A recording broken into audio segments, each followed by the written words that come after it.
On today's hot sheet, I'm discussing 10 charts from the great Ivy Zelman, a record number of mortgage free homeowners, and Redfin's new luxury market report. Today is Tuesday, April 23rd, 2024. I am Byron Lazine, and the hot sheet starts now.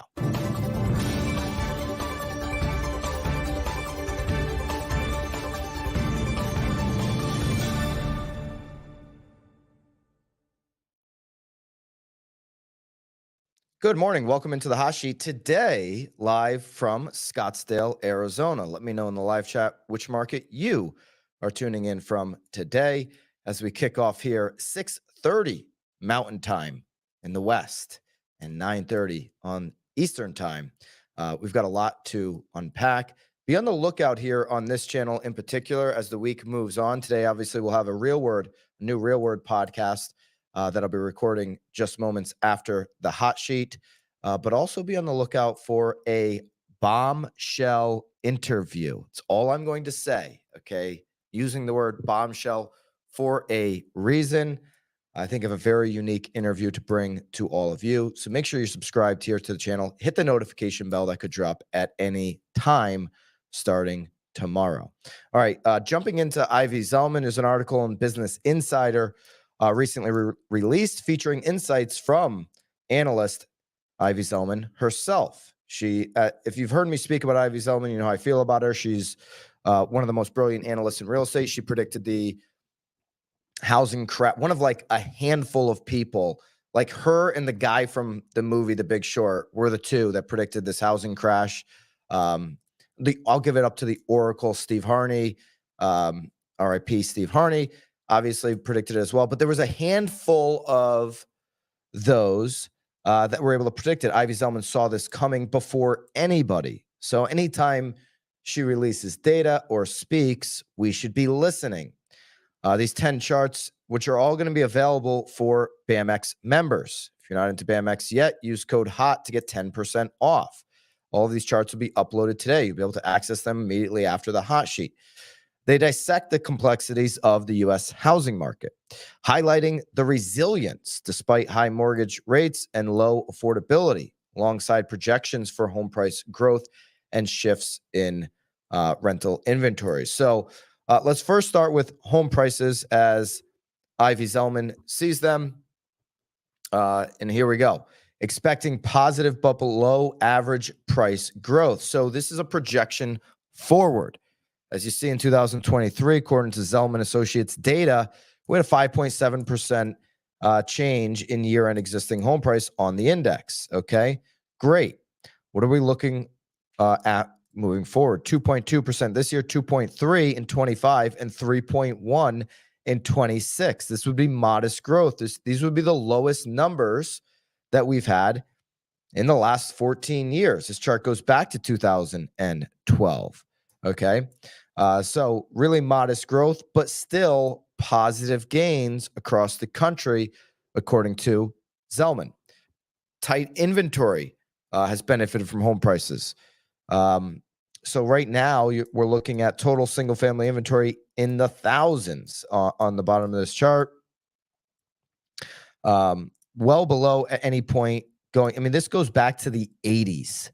If this chart doesn't tell you how little inventory we have, and you can see from really 2010, 2011, it's not just the last few years. It's a downward trend that we've been on when it comes to inventory in this country, dating back over 10 years ago. Tight inventory. If you look at timeframes of like 92 and then 2000, there's a highlight there. The tight inventory helped to mitigate housing downside in 95 and 2000. Inventory levels are much lower than that even today. However, inventory is starting to inflect higher. And we've seen that. We covered that yesterday. Inventory is up over 100,000 units across the country year over year. So this number is rising. And just anecdotally here, as I'm in Scottsdale, talking to some of the local agents here, talking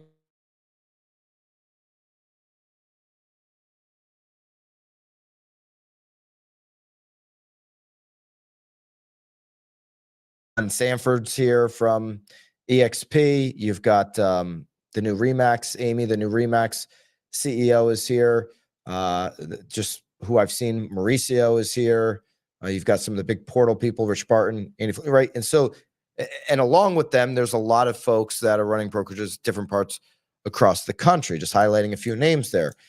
And speaking particularly here in Scottsdale, I asked them last night, hey, is the inventory going up? Oh, yeah, it's going up, and they can feel it going up because as it goes up, that cavity of demand relatable to the affordability, right? I mean, there's a crane out the window right here where I'm looking. They're not building affordable homes over there. They're building $2.2 million condos, basically townhomes, condos. So when you see inventory go up, you realize that there is a cavity in demand. There is a lack of demand to meet all of that inventory that's going up due to the affordability situation that we're in. And I was curious, what's going on here in Scottsdale because I see it in Florida.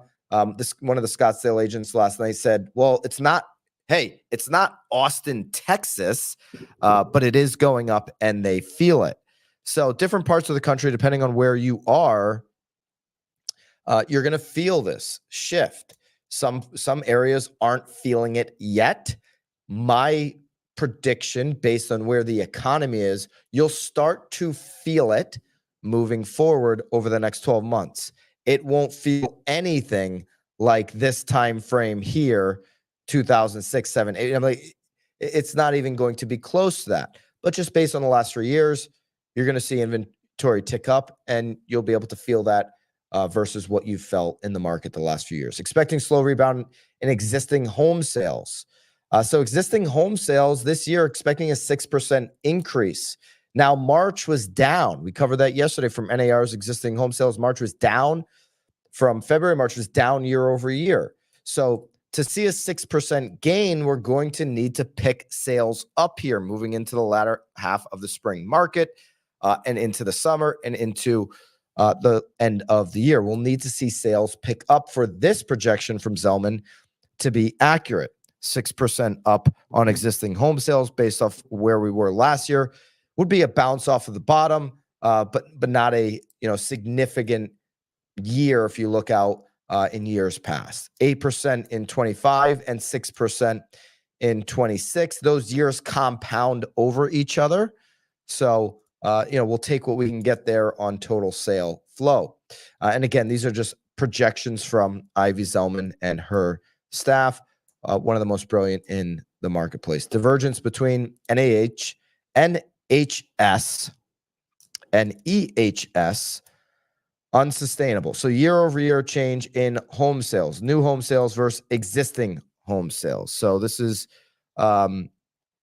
taking a look at that drop in existing home sales that we've experienced on the last 18, 24 months. And with that drop, you see new home sales increase dramatically. Now, if we see an increase in inventory in existing, and at the same time, we see those sales, existing home sales, start to increase, I would expect that you see new home sales to have a drop off. As those two compete against each other, you could see new home sales starts and completions start to drop.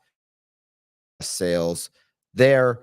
And let's move forward. Pivot to spec building has aided share gains. So production spec inventory completed versus under construction. So this slide would show you, hey, there's a bunch under construction. Until that inventory sells through, we're still going to see a lot of sales on new construction. So when I'm saying, hey, new construction sales could take a hit, that's probably, over a year out. You'd have to see starts really slow down, which we're already seeing. We're seeing it more significantly in multifamily, obviously, than in single family.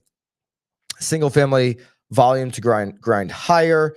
Single family non-production starts versus single family production starts in the thousands. So right now, that is on an upward trend. And according to Zelman, single family non-production starts, they're calling for both to go higher. I don't agree with that trend, but they're way smarter than I am.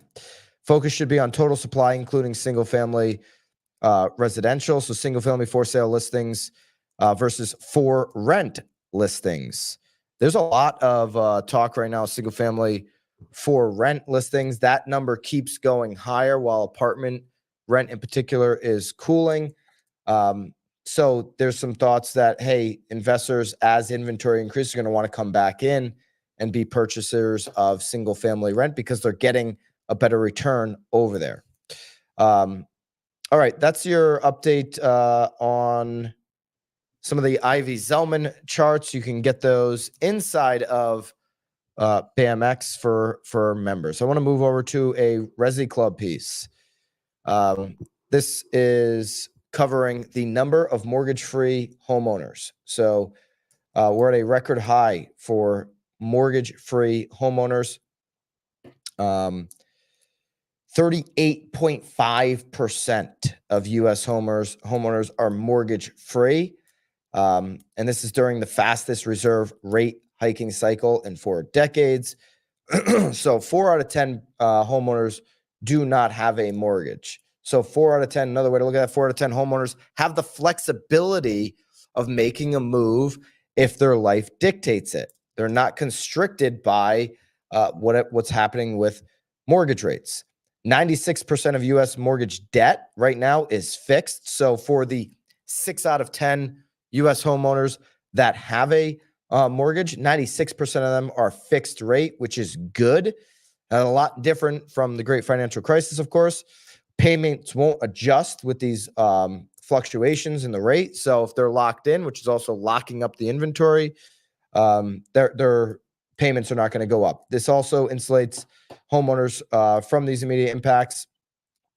And then the 40% that have no mortgage at all, they're obviously insulated. So you have a large population right now of homeowners who are just insulated from really whatever the market does. It's also starving the inventory of affordable homes. Think about it. This inventory increase is going up, but what does the inventory increase look like?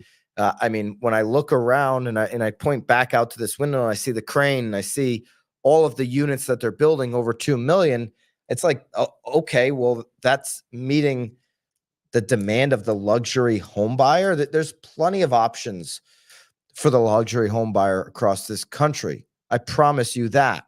But is there enough options for the home buyer where we see, and yesterday we looked at that chart where the majority of buyers are looking at 250 to 500,000 range? That inventory is getting locked up.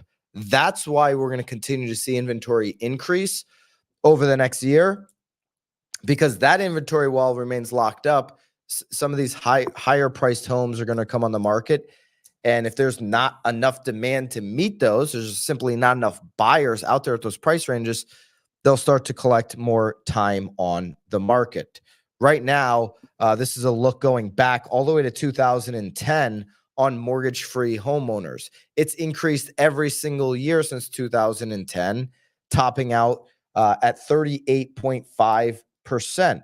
This is according to the U.S. Census Bureau. We were down to 32.1% in 2010 on mortgage-free homeowners. One of the catalysts here is that baby boomers are retiring, they're grabbing some cash, and they're able to go out and say, you know what, I want to live mortgage-free. I want to go Dave Ramsey style on my lifestyle and be able to not have a mortgage going into these retirement years. And they're opting for that. A little, less anxiety when you don't have any payments. You can live on a freer timeline there. This is the look as you look across the country. Without a mortgage, you see Texas right now quite a bit without a mortgage. Those Sunbelt states where you've seen, significant baby boomer migration due to retirement and just moving into warmer climate. You see quite a bit of mortgage-free home ownership there. When you look at the Northeast, for example, you see a lot less mortgage-free homeowners than you do um, in the Sun Belt states, and that's the same on the West Coast as well. You see a lot less. Couple reasons for that. West Coast and Northeast are very expensive. These are the two most expensive regions in our country. So it's more expensive to buy a home, and folks will take out some mortgage, obviously, to make home ownership a reality for them. Um, the other reason for that is you do have a significant population, millennials buying, first time buyers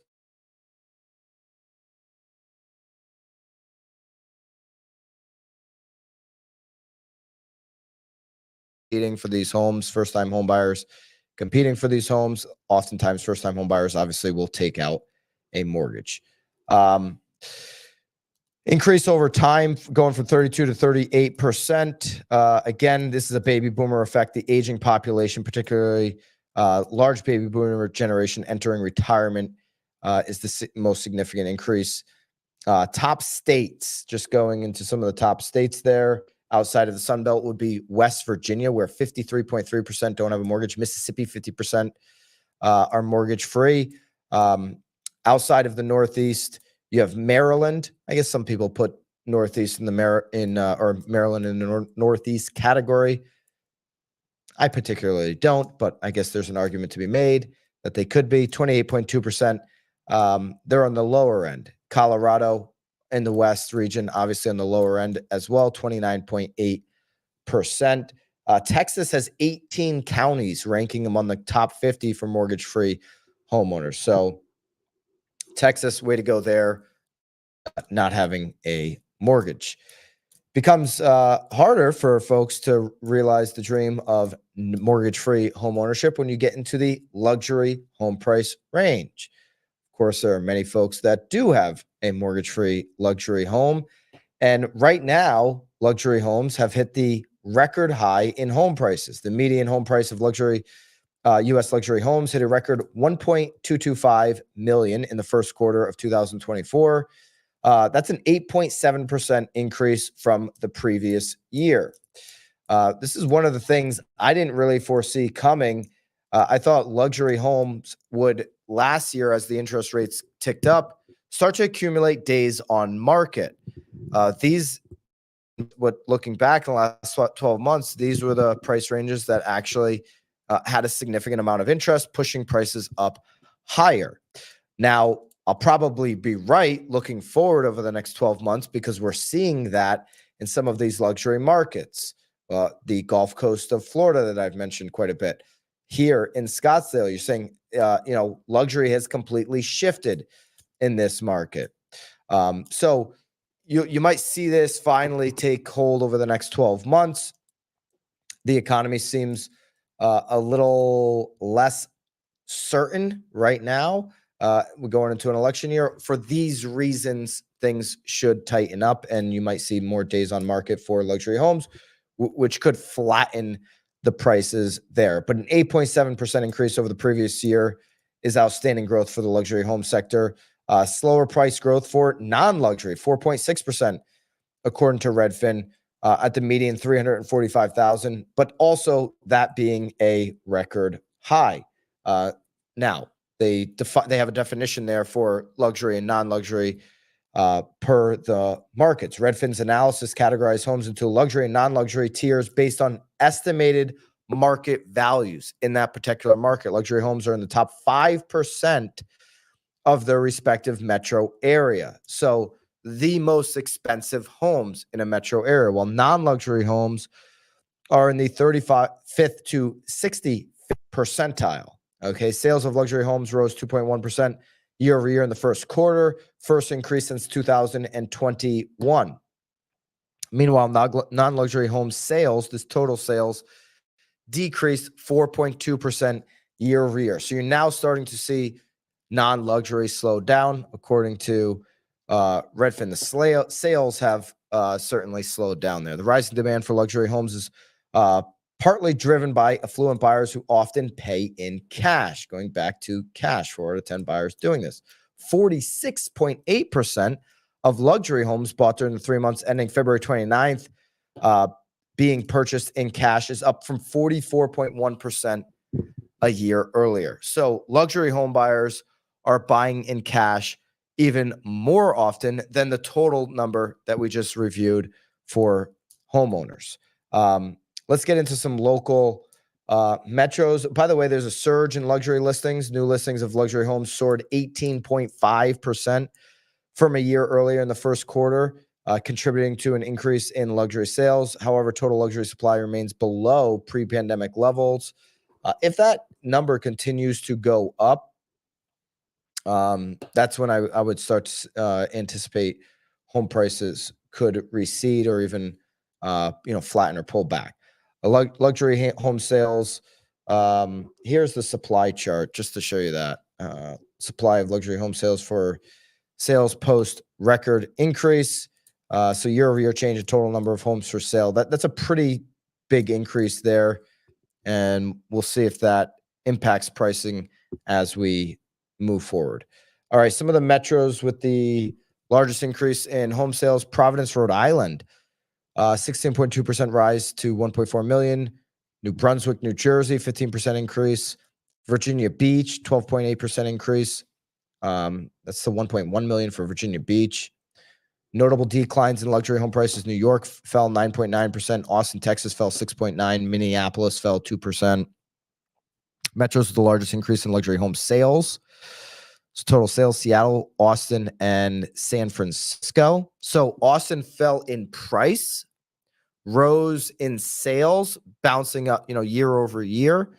So people are seeing the opportunity in the market. Okay, price coming down. Sales dropped last year. Now, over the last year, people come in and buy more of them. Luxury home sales decreased in the last month. Newark, Philly, and Detroit. Active listings showed mixed trends. Austin experienced the highest increase in total sales, rise by 40.5%. Jacksonville and Fort Worth, Texas, saw significant increases with a rise of 35 and 32% respectively. So there you go. There's some local data. There's a whole bunch more on this in your hot sheet. Show notes: where new listings fell, where luxury homes sold the fastest. That would be Seattle, Oakland, and San Jose. Take a look at that. Here's a quick look at the 10 most expensive U.S. home sales so far in quarter one. Miami had number one highest home sale in quarter one at 48 million. Seattle, 38.9. LA, 38.5. Glenwood Springs, Colorado, 37. Santa Maria, Hilton Head, man, 35 million. Glenwood Springs, Colorado, West Palm, Santa Maria, and Nashville. Nashville, 32 million. That's a pretty big sale for Nashville. Those are the 10 top sales there in quarter one. More on that will obviously be available for you in your hot sheet show notes. There's a ton of downloads inside of BAMX today. There's 16 total charts affiliated with this show note inside of BAMX. Use code HOT to get 10% off of BAMX today. 10 years sitting at 4.598. It's down a little bit, but really treasury yields have been just holding firm as the market is awaiting more data. Taking a look at the market, yesterday was the first day in 6 days that we saw a rebound. Markets open and stocks are rising for the second day. So they're in earnings season, so we'll see if that holds. But after 6 days of decline, nice to see the market moving back up there. 7.43 yesterday on the 30-year fixed, really kind of holding firm near the mid 7.5 range, just under the 7.5 range. And that's where we're at today. Everybody's hopeful that that number will move down. I'm hopeful that I will see you in June, the 25th to the 27th, at the 1,000-watt Brand and Marketing Summit. I will be there. This is in Dallas, June 25th to the 27th. If you want to answer the wake-up call, if you want to meet the moment with confidence, I would attend this conference. I love this line: skip the pontificators, join the doers. You know how often I say I can't stand an event where there's panel pontification. I want to attend events where there are doers, people in the game. It's something that BAM is very passionate about. So join 1000 Watt, many others in Dallas, June 25th to the 27th. Use code BAM to get the biggest discount off of your ticket pricing if you want to attend. All right, great hot sheet today. Thank you guys for jumping in. I'll be back. I'll be on the channel later this afternoon with a new real word.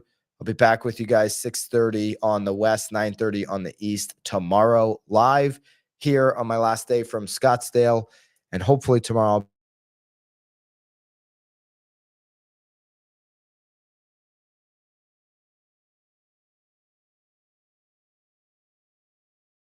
I'll not miss any of this busy week for BAM.